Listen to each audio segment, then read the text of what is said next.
बिस्मिल्लाहिर्रहमानिर्रहीम, अस्सलाम वालेकुम। प्रोग्राम ज़ेरे बहस में खुश आमदीद। मैं हूँ आपका मेज़बान ज़ौक अहमद। नाज़रीन, गुज़िश्ता रोज़ पाकिस्तान में एक बड़ा ही दिलखराश वाक़या पेश आया।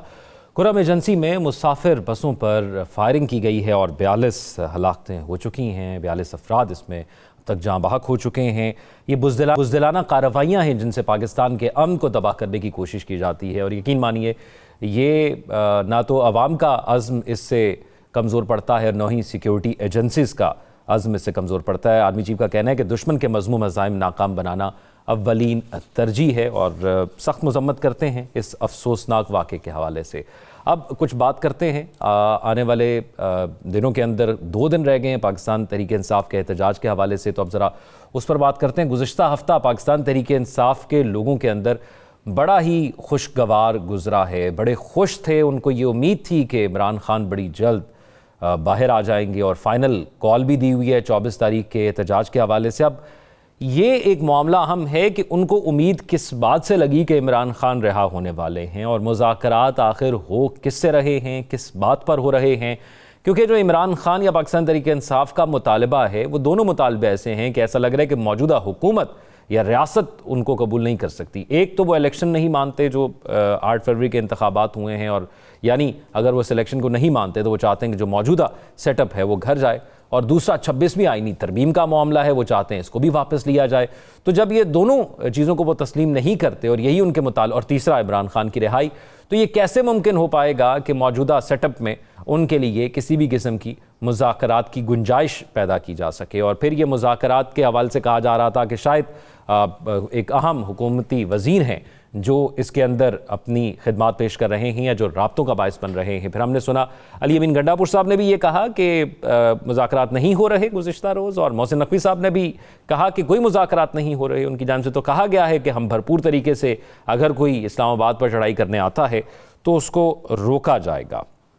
अब क्योंकि अलीमा खान साहब ने एक प्रेस कॉन्फ्रेंस की थी, उन्होंने कहा था, अलीमा खान साहिबा ने, कि 10 दिन के लिए कहा गया इमरान खान को कि अपने एहतजाज को आगे कर दें तो हम बातचीत कर लेंगे। बातचीत होनी किस चीज़ पे है, ये एक अहम मामला है। फिर बुशरा बीबी साहिबा की एक कल वीडियो बयान उनका सामने आया जिसमें एक तो एहतजाज की हिकमत अमली और इमरान खान का पैगाम उन्होंने पहुँचाया, लेकिन एक दोस्त मुल्क के हवाले से भी उसमें जिक्र किया गया, वो भी डिस्कस करेंगे अपने पैनलिस्ट के साथ। फिर कंटेनर्स लगा दिए गए हैं, रास्तों को मुख्तलिफ जगह से ब्लॉक किया गया है क्योंकि ये कहा जा रहा है कि पूरे पाकिस्तान से लोग इकट्ठे हों। तो फिर हुकूमत की जानिब से भी एक हिकमत अमली बनाई गई है इस फाइनल कॉल के पेश नज़र।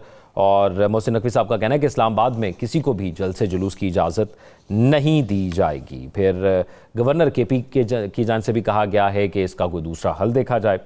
इस तमाम सूरत पर बात करते हैं। और फिर 25 तारीख को पाकिस्तान के अंदर बेलारूस के प्रेसिडेंट अपने वफ्द के हमरा मौजूद होंगे और 25 से 27 नवंबर तक वो पाकिस्तान में रहेंगे।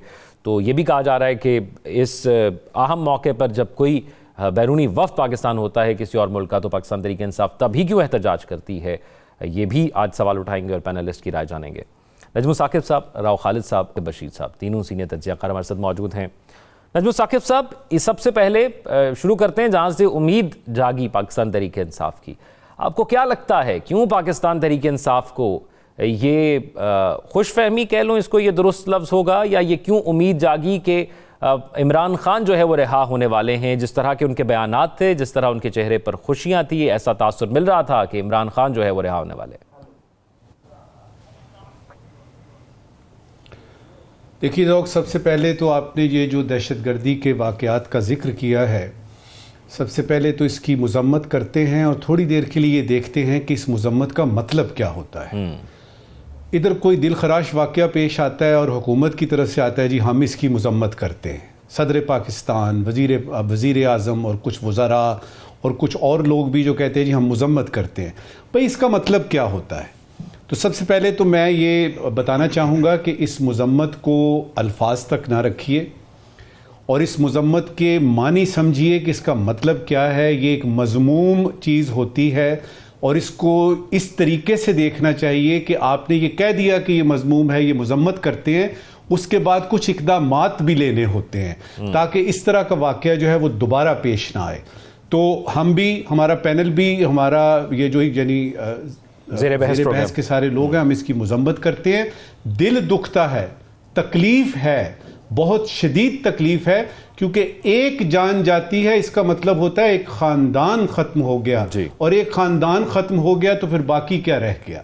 और उसमें ये मजम्मत जो है, इसके आगे क्या करना है, ये अस्करी क़यादत को भी सोचना है, इंटेलिजेंस एजेंसीज को भी सोचना है, हुकूमत वक्त को भी सोचना है, और फिर सबसे बढ़ के अवाम को सोचना है कि इसमें हमारा रोल क्या हो सकता है। तो ये तो होगी आपकी मजम्मत। क्या बात है आपके सवाल की तरफ देखिए, उनको इसलिए यानी पीटीआई वालों को अचानक जो है वो उनकी फुलझड़ियाँ नज़र आई और मिठाई वगैरह बांटी गई।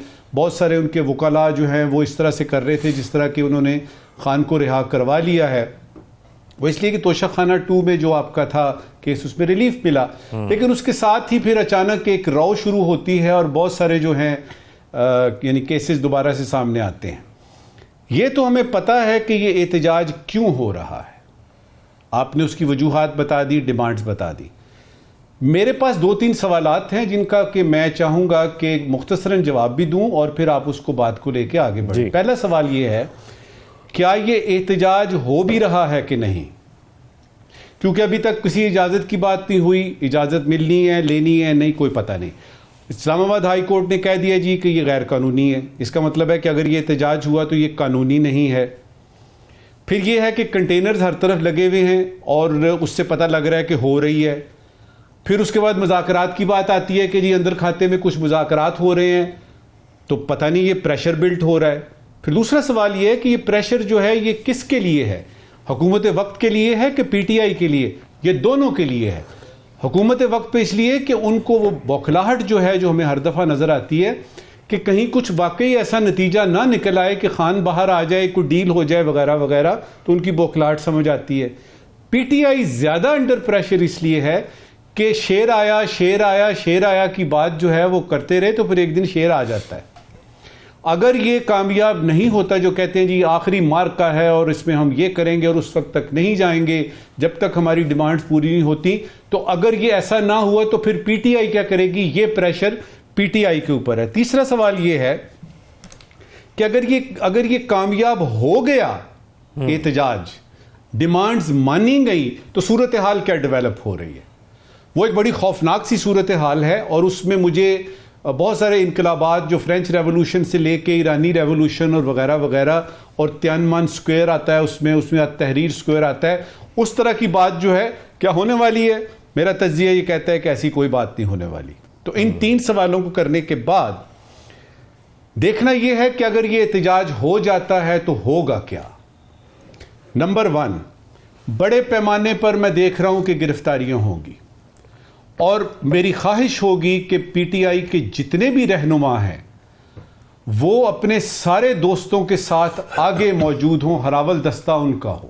क्योंकि ये जो वर्कर्स और ये जो सरकारी मुलाजमीन और ये सारे हैं ना, गिरफ्तारियां इनकी होनी है। एक मैसिव तौर पे पता लगे कि जी आपने वाकई सारे के सारे सामने आए हैं, तो मुझे तो गिरफ्तारियां सबसे पहले नजर आ रही हैं। इनकलाब की मैं बात कर चुका हूं, मुझे नजर नहीं आ रहा। पिंडी इस्लामाबाद के अवाम और मिनहैसुल कौम, पूरी कौम जो है वो इसमें से फंसेगी, सड़कें जो हैं वो रोएंगी, वो मुझे नजर आ रहा है। ये ईरानी केस होगा अगर 23 तारीख तक यानी कल शाम तक ये ऑफ नहीं होता। मुज़ाकरात, आखिरी बात इस वक्त की, वो जो अंदर खाते में सुनने शुनीद है कि अंदर खाते में मुज़ाकरात हो रहे हैं, मेरी इत्तलात के मुताबिक उन मुज़ाकरात की बेल मुंढे नहीं चढ़ी, और मुझे नहीं लगता कि अगले एक दिन में वो बेल मुंढे चढ़ जाएगी। तो ये है सूरत हाल। राव साहब, आपको लगता है कि कोई मुज़ाकरात हुए हैं शुरू कहीं ना कहीं किसी सतह पर, कहीं ना कहीं किसी ने कोई बात की है? और ये भी बताइएगा कि अगर आपको लगता है कि ये हुए शुरू, तो ये पहल किसकी जान से की गई?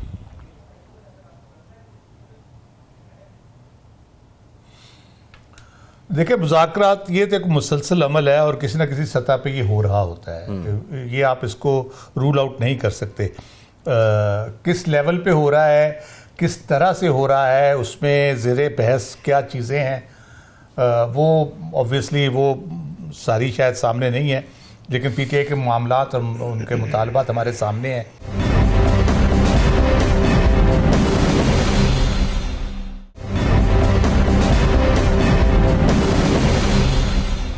अब आप अगर कुछ दिन पहले नईम खालिद लोधी साहब जो लेफ्टिनेंट जनरल रिटायर है, CGS भी रहे कियानी साहब के साथ, वेरी सीनियर जर्नल डिफेंस पे और सियासत पे बड़ा अबूर उनका है और बड़ी नपी तुली बात करते हैं। उन्होंने ये दावा किया है कि मैंने मेरे कहने पे, मेरे इसरार पे हुकूमत के साथ इस्टेब्लिशमेंट मुज़ाकरात, इमरान खान के साथ इस्टेब्लिशमेंट मुज़ाकरात शुरू किए। तो वो भी एक इंडिकेशन है। ज़ाहिर है वो बाखबर आदमी है और फ़ौज के अंदर के मामलात को भी समझते हैं और किस तरह से ये चीज़ें होती हैं। हमने नवाज़ शरीफ साहब जब मुशर्रफ जब थे तो वो बाहर गए, तो उस वक़्त भी हमने देखा वो मुज़ाकरात हो रहे थे। बेनज़ीर भुट्टो जब वापस आई पाकिस्तान में मुशर्रफ के दौर में 2007 में, उस वक़्त भी मुज़ाकरात के नतीजे, लेकिन राव साहब उनके स्टांस में कहीं ना कहीं तब्दीली तो आई थी ना जब मुज़ाकरात हुए। यहाँ पर तो स्टांस नहीं तब्दील हो रहा। मेरा ख्याल है कुछ स्टांस है, ऐसा कोई है ही नहीं जिसको तब्दील करने की ज़रूरत है। तो मेरा ख्याल है कि उनको कोई शिकायत है सच बतौर इदारा तो बिल्कुल भी नहीं है। किसी इंडिविजुअल से अगर हो, एक आध जो है जिनका वो नाम बिगाड़ के लिया करते थे, इस किस्म की शिकायत उनकी थी, लेकिन इदारे के तौर पे तो कभी उन्होंने ये नहीं कहा कि जी मैं इनको उल्टा दूंगा या इनको चेंज कर। जिस तरह ट्रंप ने कहा है कि जी मैं सारी इंटेलिजेंस कम्युनिटी को उड़ा के रख दूंगा और इनको सबको करप्ट को इधर कर दूंगा और फलां को उधर कर दूंगा और ये लूट मार कर रहे हैं, इस किस्म का दावा तो उन्होंने कभी नहीं किया, ना इस किस्म की बात की उन्होंने कभी। उनके जो मुतालबात है बुनियादी तौर पर हुकूमत के खिलाफ वो बिल्कुल बागे दोल कहते हैं, इल्ज़ामात भी लगाते हैं, सारा कुछ करते हैं। तो वो, लेकिन ये मुज़ाकरात जो हो रहे होते हैं ना, इसके नताइज ज़मानतों की सूरत में नहीं निकलते कि ज़मानत होगी तो उसका कोई नतीजा निकल आया सारा। ये with the passage of time चीज़ें होती हैं, उसमें यकीनन कुछ लोग कुछ तो की बुनियाद पे होती है। अगर इमरान खान साहब को पाँव पकड़ के उन्होंने बाहर आना है तो वो तो मरियम साहब बहुत पहले बता चुकी हैं कि ये भी एक तरीका होता है बाहर आने का और मामला ठीक करने का, या पावर टॉक्स टू पावर, वो तरीका भी एक है जो इमरान खान साहब ने अब अडॉप्ट किया हुआ है कि टक्कर ले रहे हैं कि हुकूमत के साथ बार बार वो धरने और उसकी बात कर रहे हैं। तो मुज़ाकरात बहरहाल हो रहे हैं, नतीजा क्या निकलता है ये देखना होगा और ये 24 तारीख का इंतजार इसलिए राव साहब कर रहे हैं। लेकिन पाकिस्तान के लिए रिजॉर्ट में पाकिस्तान के लिए क्या नतीजा निकलता है, मेरे लिए ये सबसे बड़ा कंसर्न है। इमरान खान के लिए क्या निकलता है, किसी और इदारे के लिए क्या निकलता है, हुकूमत के लिए क्या निकलता है, मेरे लिए कंसर्न है पाकिस्तान और उसके अवाम के लिए उसका नतीजा क्या बेहतर निकलता है। तो मैं तो चाहूँगा कि फौरी तौर पर कामयाब हो जाएंगे। हमने पब्लिकली एक चीज़ सुनी हुई है कि 9 मई की जब तक माफ़ी नहीं मांगेंगे मामलात आगे नहीं चलेंगे। साकिब बशीर साहब, आप ये जो गुज़िश्ता हफ्ते के अंदर एक बेल हुई, क्या कुछ हुआ ज़रा मंजर कशी कीजिएगा, वहाँ पर मौजूद थे और उसी एक बेल की वजह से ज़्यादा उम्मीदें पाकिस्तान तहरीक इंसाफ की हुई।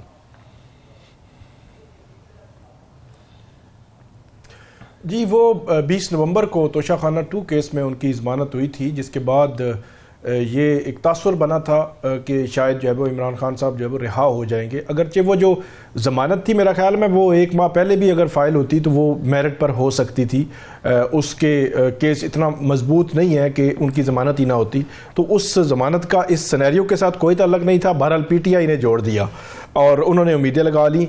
लेकिन एक चीज़ जो एक डेवलपमेंट है, क्योंकि बिहाइंड द सीन चीज़ें चल तो रही हैं, जिसका जब इमरान खान साहब ने अडियाला जेल में बात की थी तो वहाँ पे भी उन्होंने ये कहा कि जब जा रहे थे अली अमीन गंडापुर 2 घंटे वहाँ मुलाकातें होती रहीं, तो उन्होंने इस चीज़ की तस्दीक की कि बात चल रही है। लेकिन वो कह रहे थे कि हम वो मुलाकातों के दिन भी नहीं थे और आज भी आज एक मुलाकात करने गए थे, उसमें भी मुलाकात नहीं करने दी गई।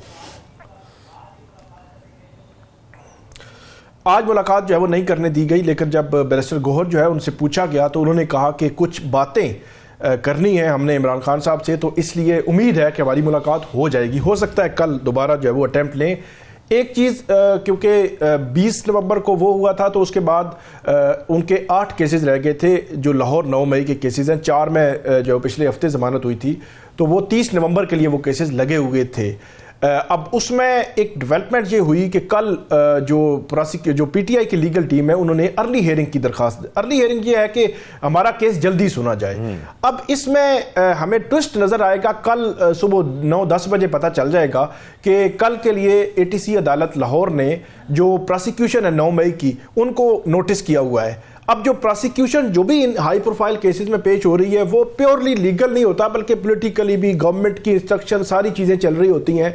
अगर तो बिहाइंड द सीन कोई पॉजिटिव चीज़ें हैं, पीटीआई और बाकी जो मुज़ाकरात हो रहे हैं, तो फिर हमें अदालत में प्रोसिक्यूशन का रवैया पता चलेगा। अगर उन्होंने कहा कि ठीक है, इमरान खान साहब की जो 30 नवंबर को जमानतें लगी हुई हैं आप 26 को सुन लें, क्योंकि मंडे वर्किंग डे होगा नेक्स्ट कल के बाद, तो फिर मेरा ये ख्याल है कि आप ये समझ सकते हैं कि कुछ चीज़ें पॉजिटिव हो रही हैं, या गवर्नमेंट कोई ऐसा जेस्चर देना चाह रही है कि ठीक है हम जो है वो उस तरफ जा रहे हैं। क्योंकि उनकी अगर 8 उन केसेस में ज़मानत हो जाती है, और रावलपिंडी का जो केस है ये तो एक रूटीन का केस है, 26 नवंबर तक उनका रिमांड है, तो फिर उनकी रिहाई एक मुमकिन सूरत हाल मौजूद है। अगर क्योंकि रिहाई जो है वो सिर्फ लीगल ग्राउंड पे नहीं होनी, उसका जो पॉलिटिकल मैटर्स है, सिनेरियो है, उसका साथ बड़ा गहरा ताल्लुक है, तो दोनों मिलेंगे तो उनकी रिहाई हो सकती है। लेकिन अगर ये फैसला हुआ कि रिहाई नहीं होनी तो फिर नहीं होनी, क्योंकि 30 नवंबर को 8 हैं और बहुत सारे केसेस उनके पेंडिंग हैं जिनमें उनकी गिरफ्तारी नहीं डाली गई। इस्लामाबाद में कोई 20 केसेस हैं जिनमें उनकी गिरफ्तारी अभी तक नहीं डाली गई, तो फिर गिरफ्तारी डाल के फिर जो है वो उनको गिरफ्तार करके तो फर्दर उनका केस जो है वो आगे चलाया जा सकता है। तो ये इंपॉर्टेंट है। एक और चीज़ इसमें बड़ी अहम है कि जो बैरिस्टर गोहर की जानिब से ये बात जब उनसे पूछा गया कि मुज़ाकरात में क्या बात हो रही है या किस तरफ जा रहे हैं, तो एक बात की तो जो अलीमा खान जो है अलीमा खान उन्होंने बात की थी कि हमें कहा गया कि 10 दिन आप आगे कर लें ये 24 नवंबर से, और इसकी तस्दीक फिर जो बाकी वकील थे उन्होंने भी किया कि इमरान खान साहब ने भी कहा कि हमें यह कहा जा रहा है कि ये आगे कर लें, लेकिन हमने उनके साथ ये मुतालबा रखा कि आप मेरे समेत बाकी जो कैदी हैं उनको रिहा करें। खासतौर पर डॉक्टर यास्मीन राशिद की भी बात हो रही है कि उनको जो है रिहा करें, वो कैंसर पेशेंट है और 73 ईयर एज है उनकी, और 1.5 साल से वो जो है जेल में, तो उनको जो है वो रिहा किया जाए। मेरा ख्याल है कि जो बहुत कम वक्त में इतने बड़े पैमाने पर ये रिहाइयाँ मुमकिन नहीं है, लेकिन अगर प्रोसिक्यूशन चाहे, हुकूमत चाहे, तो रास्ता बहरहाल मौजूद है। प्रोसिक्यूशन कल जाके अदालतों में जाकर ये बयान दे कि ठीक है उनकी जानिब से अगर जमानत आती है तो हम जो है उसकी मुखालफत नहीं करेंगे, तो फिर रिहाइयाँ भी जो है वो मुमकिन है। उसमें ऐसा नहीं है कि कोई जो है वो इतना बड़ा डेडलॉक है कि वो ख़त्म नहीं हो सकता। लेकिन अभी तक जो मोहसिन नकवी साहब हैं या वज़ीर दाखिला, उनकी जानिब से बड़ा कैटेगोरिकली कहा गया है कि कोई इजाज़त ना उन्होंने मांगी, ना हमने दी, ना हम उनको जो है वो यहाँ पे एहतजाज करने देंगे, और उनको सख्ती के साथ जो है वो निपटा जाएगा। दूसरी जानिब पीटीआई अभी तक ये कह रही है कि हम 24 नवंबर को आ रहे हैं। अब दोनों अलग अलग जरा बात करूंगा कि 24 नवंबर की क्या सूरत हाल हम लाहौर से एक बड़ी खबर इस्लामाबाद में देखेंगे। लेकिन मैं नजमुल साकिब साहब आपसे जानना चाहूंगा, ये फैसल वाडा साहब ने कहा कि पीटीआई को हुकूमत के साथ मुज़ाकरात में कुछ नहीं मिलेगा, तो आप समझते हैं कि ऐसा ही है या मुज़ाकरात हो रहे हैं? और हमने ये भी सुना कुछ टॉक शोज़ के अंदर कुछ लोगों की जानिब से कि अब पीएमएलएन के अंदर भी एक सॉफ्ट कॉर्नर पैदा होना शुरू हो गया है कि बहुत हो गया, अब पॉलिटिशियंस को बैठना चाहिए और इमरान खान से बात कर लेनी चाहिए। एक होती है हकीकत जो कि होती है मैदान में, एक होता है उसके बारे में बात करना, और एक अंदर की बात आपको बताता हूं। एक चीज़ ये होती है कि कुछ इस तरीके की बात की जाए कि जो असल में हो रहा है उसके ऊपर गिलाफ चढ़ जाए। फैसल वाडा साहब की जो आपने बात की है, उनसे हमने अक्सर जब भी सुना तो वो अक्सर हो जाता है। इस मर्तबा जो उनके 2-3 मैंने टॉक शोज में उनको बोलते देखा है, तो उसमें मुझे वो थोड़े से लगे हैं कि पता नहीं ये है, पता नहीं वो है, तो इसलिए उसकी। लेकिन एक बयान जो आपने फैसल वाडा का जिक्र किया, ये मोहसिन नकवी साहब का एक बयान है, फटाफट आपसे शेयर करते हैं। बातचीत करनी चाहिए, लेकिन धमकियां देंगे तो बात नहीं होगी।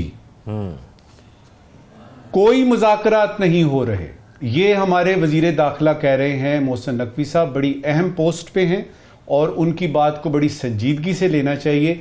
तो फैसल वाडा साहब की बात के मुकाबले में मैं आपको ये कहूँगा कि इसको ज़रा देख लीजिएगा कि इसमें कितनी सच्चाई आपको नज़र आती है कि कोई मुज़ाकरात नहीं हो रहे। इसका मतलब ये है कि अगर कोई मुज़ाकरात नहीं हो रहे तो फिर ये एहतजाज तो हो रहा है, और अगर ये एहतजाज हो रहा है तो हुकूमत की तैयारियां भी नज़र आ रही हैं। तो किस चीज़ पे ये बात मुंतज होती है? तज्जिया क्या कहता है? तज्जिया ये कहता है कि एज वी स्पीक इस वक्त तक एहतजाज भी हो रहा है और उसकी तैयारियां, उससे लड़ने का, उसको रोकने का इंतज़ाम भी हो रहा है, लेकिन कल का दिन भी इसमें है जो कि गुजरेगा तो पता चलेगा। कल का भी दिन भी है और फिर जिस दिन 24 नवंबर है उस दिन सुबह 7 बजे का वक्त भी है, पहले भी हो चुका है। तो तब तक शायद पाकिस्तान तहरीक इंसाफ के वर्कर्स भी वेट करेंगे कि क्या अहकामात आते हैं। अभी एक ब्रेक की तरफ चलते हैं, ब्रेक पे आते हैं तो फिर बात करेंगे, क्योंकि काउंटडाउन में 2 दिन रह गए हैं एहतजाज के हवाले से। तो क्या यह एहतजाज की जो हिकमत अमली पाकिस्तान तहरीक इंसाफ की क्या हो सकती है और क्या वो इस हिकमत अमली से हासिल क्या कर सकते हैं, इस पर बात करेंगे एक ब्रेक के बाद।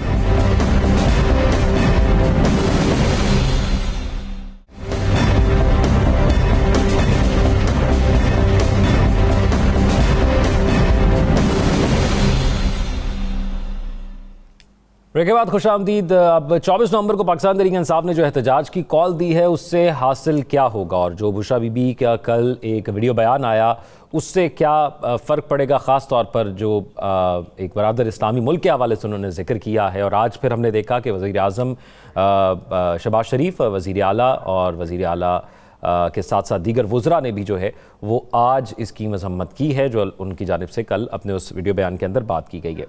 राव खालिद साहब, एक तो चीज़ ये कि हिकमत अमली आपको क्या दिखाई दे रही है पाकिस्तान तहरीक इंसाफ की? हम तो ये तो देख रहे हैं कि वो मुलाकातें करने भी आए इमरान खान से, फिर हमने देखा उनकी सीनियर लीडरशिप के हवाले से ये भी चीज़ मौजूद थी कि वो 24 तारीख पर रजामंद नहीं थे, वो चाहते थे एहतजाज को आगे ले जाएं ताकि अच्छे से तैयारी कर लें। तो आपको लगता है कि जो ऑन बोर्ड नहीं है लीडरशिप, वो ये मुमकिन बना पाएगी और कामयाब बना पाएगी?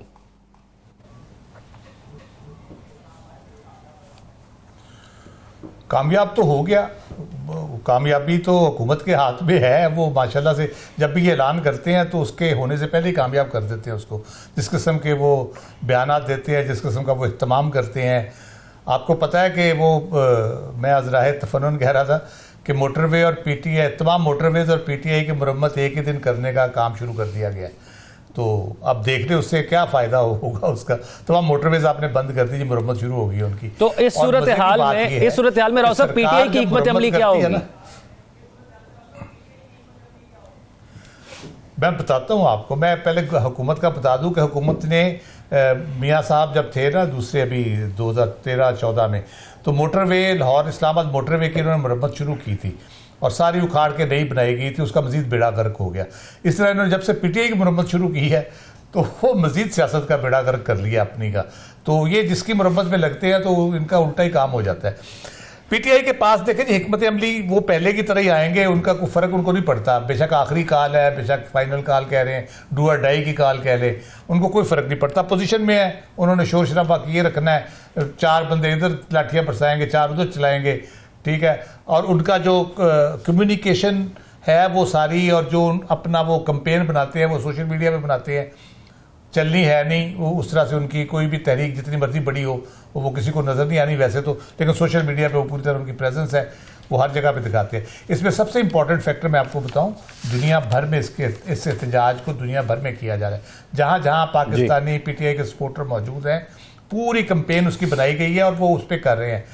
वो यकीनन उसकी इंटरनेशनल मीडिया में कवरेज भी होगी और उसकी रिपोर्टिंग भी होगी, तो उसका इम्पैक्ट ज़्यादा होगा मेरे ख्याल में यहाँ की निस्बत, क्योंकि यहाँ पे तो हुकूमत पे तो कोई असर होने वाला नहीं है उस तरह से। जब तक हुकूमत बिल्कुल वो इनके सर पे आके ना बैठ जाए, कोई 1 लाख 1.5 लाख बंदा इधर आके डी चौक पे धरना दे दे, उस वक्त तक फ़र्क नहीं पड़ेगा। लेकिन असल बात यह है कि हुकूमत जो बार बार एक बहाना बनाती है कि जी इनकी वजह से मुल्क तरक्की नहीं कर रहा है, इनकी वजह से मुल्क की इकानमी बैठी जा रही है, इनकी वजह से ये हो रहा है, इनकी वजह से वो हो रहा है, ये ताउन नहीं करते, ये मुज़ाकरे। अब तो उन्होंने मुज़ाकरात के लिए कमेटी भी बना दी है भाई। वो कह रहे करें जी मुज़ाकरात, आप क्यों नहीं कर रहे? अब आप क्यों कहते हैं कि जी हमने नहीं करने?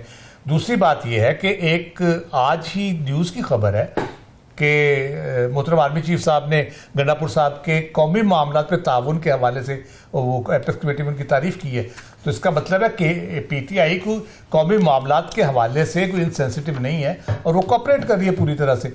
तो फिर गवर्नमेंट क्यों पैनिक में है? गवर्नमेंट क्यों इतनी पैनिक में आ जाती है कि 72 पॉइंट्स पे उन्होंने बंद कर देना है, मोटरवेज बंद कर दिया, सारा कुछ उसका कर दिया है। और तरक्की जहाँ तक रुक रही है, आप सिकंदर मिर्ज़ा से लेके अयूब खान, जहिया खान, भुट्टो, ज़िया, नवाज शरीफ, बेनज़ीर, मुशर्रफ, इमरान खान, और अब भुट्टो और शरीफ फैमिली इकट्ठे हैं, तो 70, 72, 76 सालों में क्या बड़ा आप चेंज देखते हैं पाकिस्तान की तरक्की के हवाले से, पाकिस्तान की खुशहाली के हवाले से? आप जब भी चीज़ों को देखते हैं, अयूब खान साहब का ज़माना कुछ आपको बेहतर नज़र आता है, फिर थोड़ा सा भुट्टो साहब का आता है आपको, उसके बाद से तो हम डिक्लाइन का शिकार है, पॉलिटिकली भी तो अदरवाइज भी।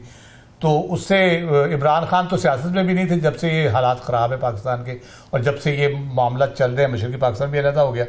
तो अब अगर इमरान खान साहब की वजह से ख़राब है, उनको निकाल के देख लें आप सियासत से, फिर ठीक करके देख लें। मसला ये है कि आप अपनी पॉलिसीज ठीक करें, अपनी अप्रोच ठीक करें। जैसे मैंने कहा था, पाकिस्तान और अवाम के लिए अगर आप सोचेंगे, उनकी बेहतरी के लिए सोचेंगे, तो चीज़ें ठीक होंगी। इमरान खान की पॉपुलैरिटी भी कम होगी, लेकिन क्योंकि आप अपना सोच रहे हैं, अपनी हुकूमत किस तरह बचानी है, अपने कारोबार किस तरह बचाने हैं, अपनी नौकरियाँ किस तरह बचानी है, आप हुकूमत यही सोची जा रही है, तो फिर तो मामला ठीक नहीं होंगे। वो एहतजाज करें ना करें, पाकिस्तान की सिमत दुरुस्त नहीं होगी। नजम साकिब साहब, इस मौके पर आपको क्या लगता है कि बुशरा बीबी साहिबा ने जो ये ख़ास तौर पर एक बरादर इस्लामी मुल्क के हवाले से जिक्र किया है, आपको लगता है कि ये ज़रूरत थी उनकी जानिब से, या गैर ज़रूरी बयान उन्होंने जारी कर दिया? देखिए, बुशरा बीबी ने जो बयान दिया है उस पे हुकूमत का वज़ीर दिफा को हमने देखा, उन्होंने रिएक्शन दिया, वज़ीर आज़म ने बड़ी भरपूर तरीके से उस पर रिएक्शन दिया, फिर हमने इरफान सदीकी साहब को, जो हमारे बड़े मोहतरम हैं, उन्होंने रिएक्शन दिया। तो उसका तो रिएक्शन उसकी तरफ से आ गया, हुकूमत की तरफ से। उस पर हमें बात करने की ज़रूरत इसलिए नहीं है कि वो जो बयान उन्होंने दिया वो उसका क्या था, उसकी क्या जुज़ियात थी, उसका क्या जवाब आया, वो तो ऑलरेडी हमारे सामने आ चुका है।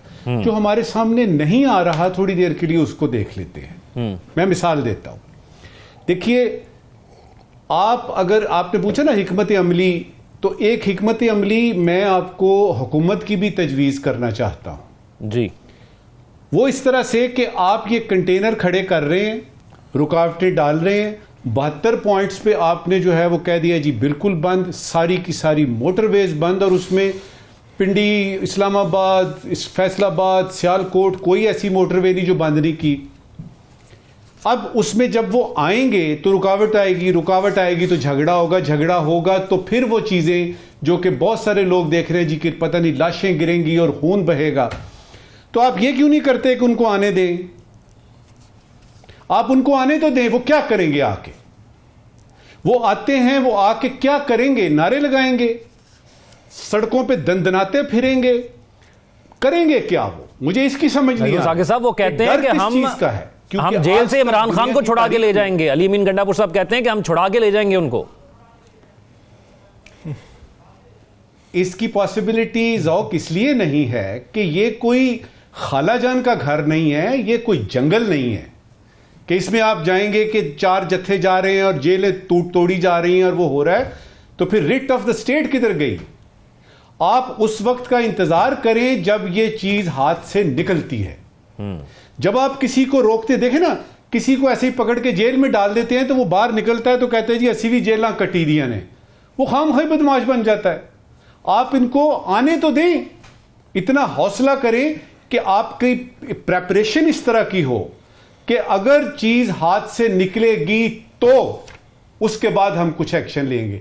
आपने तो अभी वो आए ही नहीं है, अभी तो वो पता नहीं आते भी हैं कि नहीं आते, आएंगे तो करेंगे क्या? तो मेरा बुनियादी तौर पे यह है कि हुकूमत को चाहिए कि वो इसके बारे में जरा दोबारा सोचे, क्योंकि पिछली दफा भी ऐसे ही हुआ था। टाइम फिश उधर से वो आए और यानी गंडापुर साहब बारों बार पीर विदाई जो है वो अपनी असेंबली में पाए गए।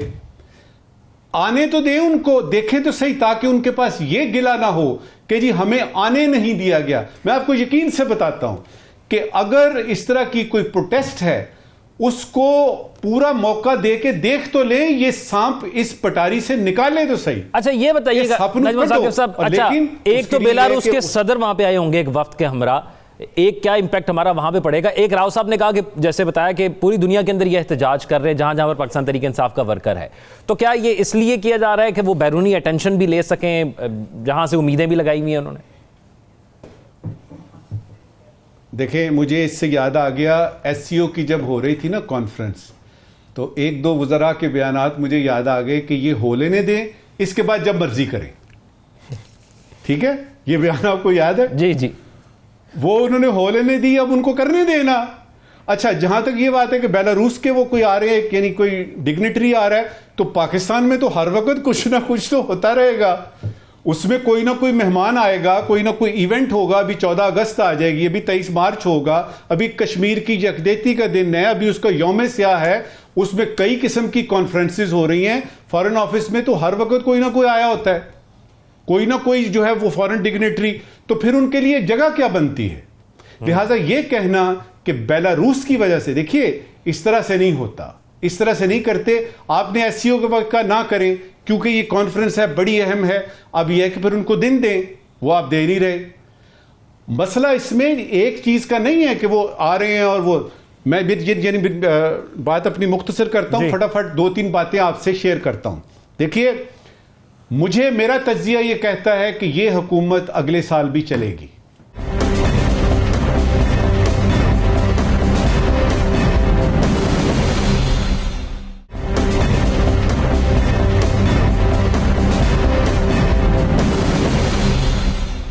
मैंने कल अपने आर्मी चीफ को, अपने सिपा सलार को देखा, उन्होंने एक बयान दिया जो बहुत सारे लोगों ने सही तरह से नोटिस ही नहीं किया। वो क्या बयान है? वो कहते हैं जी कि मईशत के तमाम इशारिये मुस्बित हैं। जी, ज़ौक़, ये लफ्ज़ मुस्बित होता है, मुस्बत नहीं होता। ठीक है। मईशत के तमाम इशारिये मुस्बित हैं, अगले बरस बेहतर होंगे। अब सवाल यह है कि अगर ये कोई हुकूमत ने चेंज होना है तो अगले बरस को नई हुकूमत आएगी।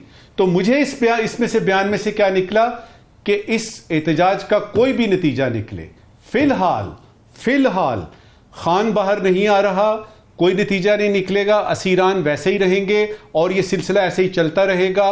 और एक और कॉल देनी पड़ेगी पीटीआई को, अगर वो चाहते हैं कि एहतजाज का दे, प्रेशर इसी तरह बिल्ड होता रहेगा। हुकूमत अगले साल चल रही है क्योंकि इशारिये उन्होंने बेहतर कर दिए, नंबर 1, जिसके लिए कि बुनियादी तौर पे वो आए थे। नंबर 2 कि और बेहतर होने की नवीद जो है वो हमें हमारे सिपा सलार ने दे दी है। राइट। साकिब बशीर साहब, एक तो चीज़ ये बताइएगा, हमने हमेशा देखा कि कोई भी एहतजाज पाकिस्तान के अंदर तभी कामयाब होता हुआ नज़र आता है जब हम उसको देखते हैं कि वो पंजाब से आता है। ये पिछली दफ़ा खैबर पख्तूनख्वा से लोग आए लेकिन वहाँ पर लीड करने के लिए कोई नहीं था। इस दफ़ा तो पाकिस्तान तहरीक इंसाफ के पास क़यादत भी मौजूद है जो लीड कर रही है, अलीमा खान है, बुशरा बीबी हैं। तो क्या लाहौर से भी कोई काफ़िला वहाँ पर अपनी मौजूदगी दिखाएगा? और दूसरा ये बताइएगा, कोई खबर भी आपके पास ख़ास तौर पर लाहौर के हवाले से, वो भी हमारे साथ शेयर करें। एक तो जो इस दफ़ा तैयारी है वो खैबर पख्तूनख्वा में तकरीबन पिछले 1.5 हफ्ते से तैयारी जारी है। वहाँ पे उन्होंने अलग अलग कमेटीज़ बनाई हैं। पंजाब के हवाले से भी उनकी तैयारी यही है। और पिछला जो एहतजाज था उस वक़्त क्योंकि 26वीं तरमीम के हवाले से वोटिंग का मामला था, MNAs या सेनेटर्स को उठाए जाने का खदशा था, तो इस वजह से पिछली दफ़ा MNAs MPAs लीडरशिप हमें नज़र नहीं आई। तो इस दफ़ा एहतजाज में वैसे वाज़े तौर पर इमरान खान साहब ने कहा है कि MNAs MPAs सेनेटर्स लीडरशिप वो तो होगी, साथ ही वो टिकट होल्डर्स भी होंगे, और अगर कोई नहीं होगा तो फिर वो PTI का हिस्सा नहीं है। तो इस लिहाज से उनकी तैयारी तो है। दूसरी बात आपने पूछी कि पंजाब, मेरा नहीं ख्याल कि पंजाब से बहुत बड़े पैमाने पर, उसकी वजह यह है, एक तो जो मोटरवेज़ बंद कर दी गई हैं, और ये सारी मोटरवेज़ बंद करते हुए एक नोटिस दिया है, पब्लिक नोटिस, जो मोटरवे पुलिस की जानिब से, वो ये है कि मेंटेनेंस जो है वो चल रही है। मेरा ये ख्याल है कि वो मतलब कोई और बहाना लगा देते, कोई बात कर लेते। अब ये तो नहीं हो सकता कि मुल्क भर की तमाम मोटरवेज पर एक ही दिन एक ही टाइम पे मेंटेनेंस जो है वो शुरू हो गई है, इस तरह नहीं हुआ करता। बहरहाल उन्होंने जो मोटरवे बंद करने का टाइम, तो अभी जब हम ये बात कर रहे हैं तो इसके ठीक 20 मिनट के बाद, मतलब रात के 8 बजे तमाम मोटरवेज बंद हो जाएंगी, और खुलने का कोई वक्त नहीं बताया। इसका मतलब ये है कि मोटरवेज से जो आने हैं काफिले, खास तौर पर खैबर पख्तूनख्वा से, अब वो मोटरवे से नहीं आ सकेंगे, मोटरवे बंद होगी, और दूसरी जानिब उनको दूसरे रूट जो है लेने पड़ेंगे। इसी तरह जो GT रोड है वो भी जेलम से और सराय आलमगीर से ये इतलात आ रही हैं कि वहाँ पुल से ये बंद करने की कोशिश हो रही है, या लाहौर के करीब से भी बंदिश, या लाहौर के इनसाइड भी मुख्तलिफ किस्म की बंदिश जो है लगाने की कोशिश की जाएगी कि वहाँ से लोग निकल ही ना सकें। लोग एक बहुत बड़ी तादाद में होंगे तो वही काफिला जो है वो चल सकेगा। अगर तादाद चंद 100 भी हुई तो वो मेरा नहीं ख्याल कि पंजाब पुलिस या पंजाब हुकूमत उनको चलने देगी। उनको चलने के लिए कई हज़ार लोग इकट्ठे होंगे, गाड़ियां होंगी तो वही जो है वो चल सकेंगे। तो इसलिए ये आसान बिल्कुल भी नहीं है कि पीटीआई के लोग आसानी से यहां पहुंच जाएंगे। एक और खबर यह है कि रावलपिंडी इस्लामाबाद में पीटीआई की यूथ उन्होंने पहले ऑर्गेनाइज किया ये कि कुछ लोग यहां पे पहुंचा दिए जाएं, और इतलात है कि कुछ लोग पहुंचे हुए भी हैं। लेकिन इस्लामाबाद पुलिस ने यह किया है कि आज तमाम हॉस्टल्स बंद कर दिए गए हैं, गेस्ट हाउस बंद कर दिए गए हैं, जो अड्डे हैं बस अड्डे वो सारे जो है बंद कराए जा रहे हैं। और इस्लामाबाद रावलपिंडी को तो बंद करना जो है वो प्रायोरिटी है, उनके कंटेनर्स पूरे शहर में लग चुके हैं। और आखिरी जो कम्युनिकेशन का जो जरिया होता है वो है मोबाइल सर्विस और इंटरनेट सर्विस। ये भी मेरी इतला के मुताबिक कल और परसों जो है वो बंद हो सकती है। तो हुकूमत पूरा जो है वो जोर लगा रही है, वफाकी हुकूमत भी और सूबाई हुकूमत भी। एक और चीज जो मेरे ख्याल में थोड़ा सा उन्होंने वो अदालत से उन्होंने एक बड़ा ऑर्डर ले लिया। इस्लामाबाद हाई कोर्ट के चीफ जस्टिस आमिर फारूक साहब ने एक ऑर्डर दिया है। उन्होंने ऑर्डर ये है कि सेक्रेटरी दाखिला को कहा एक कमेटी बनाएं, उसमें वजीर दाखिला रखें या आप जो कोई मुनासिब बंदा उसमें रख लें, और बाकी चीफ कमिश्नर और बाकी लोग उसमें डाल के पीटीआई को एंगेज करें, उनको बताएं कि बेलारूस के सदर आ रहे हैं और इसमें सेंसिटिविटी है तो आप इसको समझें। अगर पीटीआई समझ जाए तो ठीक, अगर ना समझे तो फिर उन्होंने कहा है कि अभी जो एक्ट बना है रिसेंटली, हमने पहले भी डिस्कस किया था कि वफाकी दारुल हुकूमत में आपने एहतजाज कैसे करना है। अगर आप इल्लीगल एहतजाज करेंगे तो उसके बड़ी सख्त सजाएं भी हैं और बहुत अच्छा साकिब ये भी बताइएगा, आईजी केपीके की जानिब से भी कोई नोटिफिकेशन जारी किया गया है कि खैबर पख्तूनख्वा से कोई पुलिस एहलकार भी इस एहतजाज का हिस्सा नहीं बनेगा? चीफ सेक्रेटरी को बताया। जी जी बिल्कुल, जो चीफ सेक्रेटरी हैं वो भी एक्टिव हैं, जो केपीके के है, और जो आईजी हैं वो भी एक्टिव हैं, उनकी जानिब से भी कहा गया, और चीफ सेक्रेटरी भी एक्टिव हैं कि कोई जो सारी जो वहाँ से मशीनें और सारी चीज़ें जो है वो लेकर आए थे, और उसमें एहलकार भी थे। पिछली दफ़ा कुछ एहलकार गिरफ्तार भी हुए थे, बाद में उनकी जो है वो ज़मानतें यहाँ पे हुई। तो उस सतह पे भी गवर्नमेंट, जो फेडरल गवर्नमेंट उस सतह पे भी जाके कर रही है। तो वो मैं आपको बता रहा था कि उसमें इस्लामाबाद हाई कोर्ट का, क्योंकि मैं इसलिए ज़्यादा उस पर जा रहा हूँ कि पुलिस के पास अब बहुत बड़ा एक रीज़न भी मौजूद है कि अदालत ने हमें कहा है कि अगर वो उस एक्ट की खिलाफ वर्जी करें तो आप उसको रैली, एहतजाज या किसी धरने की इजाजत नहीं देंगे, उसकी वायलेशन अगर होगी तो ये बहुत बड़ा उनके पास एक रास्ता है, पुलिस के पास, इस्लामाबाद इंतजामिया के पास, तो वो उनको बड़ी सख्ती से ऐसे लगता है रोकेंगे। लेकिन आखिरी बात मैं करूंगा कि अगर एक बड़ी तादाद में इस्लामाबाद में वो पहुंचने में कामयाब हो गए तो गवर्नमेंट तो पहले ही पैनिक में है, लेकिन मजीद उसको मुश्किलात का सामना होगा। राव साहब आपको क्या लगता है, मुख्तसरन बताइएगा, ये 24 तारीख को अगर ये एहतजाज की कॉल ऐसी ही रहती है तो लीड कौन कर रहा होगा, अलीमा खान, बुशरा बीबी या अली अमीन गंडापुर? मेरा नहीं ख्याल कि गंडापुर या बाकी जो क़यादत है उसके अलावा कोई लीड करेगा। ख़वातीन में से वो आएंगी ज़रूर, जैसे पिछली दफ़ा अलीमा खान साहब आई थी, उनकी बाकी दो बहनें भी साथ थी, दो थी और वो गिरफ्तार भी हो गई थी, आपको पता है, उनकी ज़मानत हुई। वो शिरकत के लिए तो जाहिर है वो आएंगी, अदरवाइज़ लीड शीट करने का चक्कर मेरा नहीं ख्याल बुशरा बीबी भी उसको लीड करेंगी, इवन शायद हों भी उसमें, मेरा नहीं ख्याल वो होंगी भी उसमें। यकीनन गंडापुर साहब करेंगे और बैरिस्टर गौहर हैं, बाकी दूसरी लीडरशिप है, क़यादत उनकी जितनी भी है वो अपनी अपनी जगह से जो MNA MP जिनको टास्क दी गई है, गौहर जैसे उमर अयूब साहब हैं, वो तो काफ़ी करीब है हमारे इधर, वो तो दूसरा रास्ता भी एक आता है उधर से, उनके रेहाना से। रेहाना जो है वो बिल्कुल इन पहाड़ियों के पीछे वाक़ है, जो अयूब खान साहब का। अब आपने राव साहब बता दिया, आप वो बंद कर देंगे? पहाड़ी चढ़े तो इधर उतर सकते हैं आके। बंद देखे, यही तो कामयाबी है उनकी, वो बंद करवा लेते हैं सारा कुछ, उसके बाद उनके पास एक्सक्यूज होती है, देखे जी जुल्म, तशद्दुद, रास्ते बंद, गलियां नहीं खुली। अब लाहौर के भी जैसे साकिब बता रहे हैं, लाहौर की अगर गलियां बंद कर देंगे और बाकी, उनके पास तो एक माकूल जवाब आ जाएगा कि देखे जी ये डर गई हुकूमत। और एक छोटा सा कमेंट करने दीजिएगा, राव साहब ने बड़ी अच्छी बात की। वो कमेंट ये है कि अगर आप ये सोच रहे हैं कि बुशरा बीबी को और अलीमा खान को, जो कि जेल में थी, ये दोनों उस वक्त जेल में थी, उनको रिहाई दी गई है, तो ज़रा सवाल अपने आप से कीजिएगा कि क्या उनको रिहाई इसलिए दी गई है कि वो इस एहतजाज को लीड करेंगे?